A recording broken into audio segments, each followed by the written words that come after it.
तो सर्वेभ्यो नमो नमः।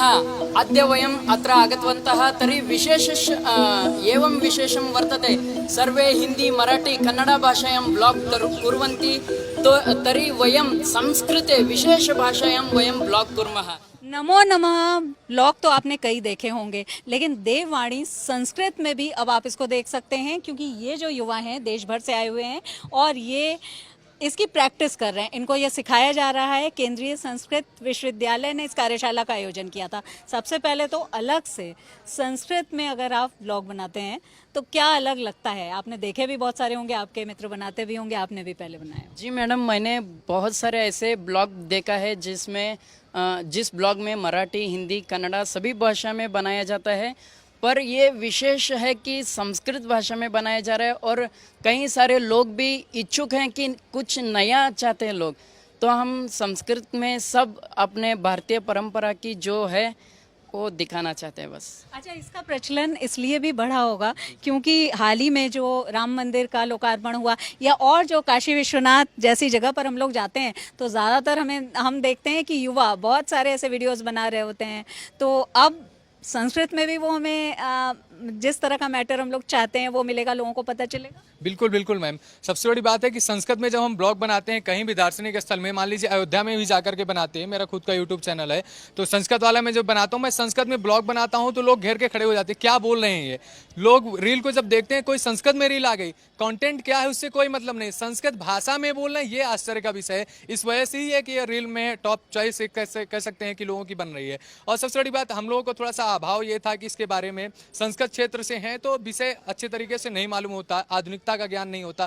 तो ये कार्यशाला हुई, तो कार्यशाला में हमको एक विषय प्राप्त हो रहा है। सर हमारे मुंबई से आए हुए हैं, बहुत सारे लोग आए हैं, तो हमको एक कंटेंट बता रहे हैं कैसे हम लोग को सीख करके इसको और अच्छा कर सकते हैं और संस्कृत को एक विश्व पटल पे ला सकते हैं। यहाँ हम लोग अंबेडकर पार्क में हैं, क्या कहेंगे? दो लाइन आप कैसे, अगर आपको बनाना हो हमको दिखाएंगे। मम नाम सौरभ मिश्रः, इदानीम् अहम् अम्बेडकर पार्कस्य उद्याने अस्मि। उद्यानस्य विभिन्न प्रकारकाः मूर्तिः प्रतिरूपाः सन्ति, तेषां गजाः अनेकाः सन्ति। गजाः निरीक्षणम् अहं करोमि इदानीम्। एवमेव धन्यवादः, साधुवादः, पुनर्मिलामः। एवमेव संस्कृत भाषा माध्यमेन अहं ब्लॉगिंग करोमि।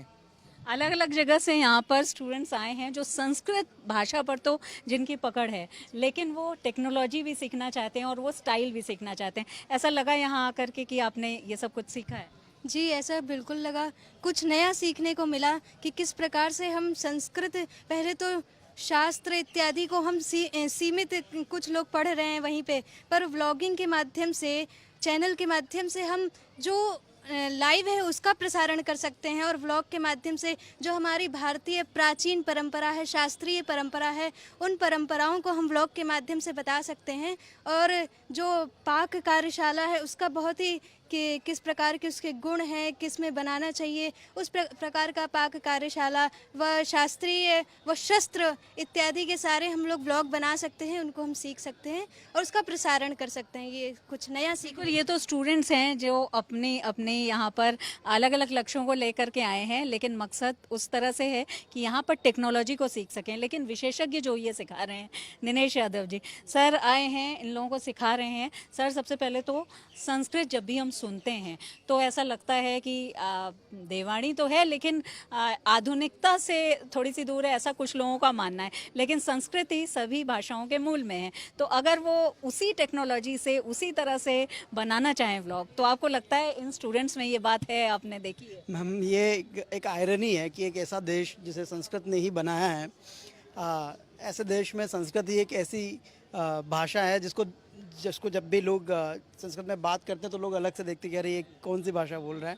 सो मेरा फोकस तो बस यही था मैम, क्योंकि मैं टेक्निकल आदमी हूँ, मुझे सिनेमा आता है, मुझे फिल्म मेकिंग करना आता है। तो जैसे मुझे पता चला कि मुझे उन बच्चों को व्लॉग बनाना सिखाना है जो बच्चे संस्कृत के स्टूडेंट्स हैं और वो संस्कृत में व्लॉग बनाएंगे, तो मेरे लिए बड़ा एक्साइटिंग था। मैं यहाँ आया, ये लोग टेक्नोलॉजी से बिल्कुल अनभिज्ञ थे तो मैंने इनको बेसिक्स सिखाए कि कैसे बेसिक्स में किस तरीके की कहानी का ग्राफ क्या होता है, कंटेंट किस तरीके का होना चाहिए, कंटेंट का फ्लो क्या होना चाहिए, आपका अल्टीमेट गोल क्या होना चाहिए, वहाँ तक पहुँचते कैसे हैं। और उसी के साथ टेक्निकल चीज़ें भी हुई, राइटिंग का कोर्स हुआ, फिर सिनेमेटोग्राफी का कोर्स हुआ। तो इन सब में हम लोगों ने इनको टेक्निकली ट्राई किया है कि इनको टेक्निकली बहुत स्ट्रॉन्ग बना दें, ताकि ये ज़्यादा से ज़्यादा संस्कृत लैंग्वेज को हमारे देश में और दुनिया में भी फैला सकें। बिल्कुल, तो हम चाहेंगे कि एक आप भी हमको रील ऐसी दिखाएं। जी बिल्कुल। जैसे नमो नमः मित्राणि आगच्छन्तु अत्र पश्यतु लखनऊ मध्ये अम्बेडकर पार्क अस्ति, अत्र प्रवेशद्वारः अस्ति, परन्तु पूर्वं वयं चीटिकां स्वीकुर्मः। चीटिका अर्थात् टिकेट् घर, तत्र टिकेट् घर अस्ति, चीटिका गृहं तत्र वक्तुं शक्नुमः। तत्र 30 रूप्यकाणां चीटिका एकमेकमस्ति, तत्र चीटिकां स्वीकृत्य पुनः अन्तः तु तावत् बृहद् अस्ति, दृष्टवती गजाः एतावत् लगति यत् सत्यमेव गजमागतम्, अत्र गजः आगतं, परन्तु तत्र अस्ति बहु गजाः, अत्र परिवर्तनस्थलम् आसीत् अन्तः तत्र। ये आपने बहुत ऐसे व्लॉग देखे होंगे, लेकिन संस्कृत में शायद ये आपने देखा हो। लेकिन ये प्रयास केंद्रीय संस्कृत विश्वविद्यालय की ओर से किया गया है, और जिस तरह से इन छात्रों ने इसको सीखा है, इन युवाओं ने इसको सीखा है और तकनीकी विशेषज्ञों ने सिखाया है, तो ऐसे कहा जा सकता है कि आगे आने वाले दिनों में संस्कृत के बहुत सारे व्लॉग देखने को मिलेंगे, जिसमें धर्म, अध्यात्म से लेकर के हर वो विषय कवर किया जाएगा जो इस समय हम लोग देखते हैं, वो भी संस्कृत में होगा। और उसको हम कह सकते हैं कि आधुनिकता और परंपरा को जोड़ने की एक कोशिश हमको दिखाई पड़ेगी। वीडियो जर्नलिस्ट गौरव गुप्ता के साथ शिल्पी सेन, लखनऊ।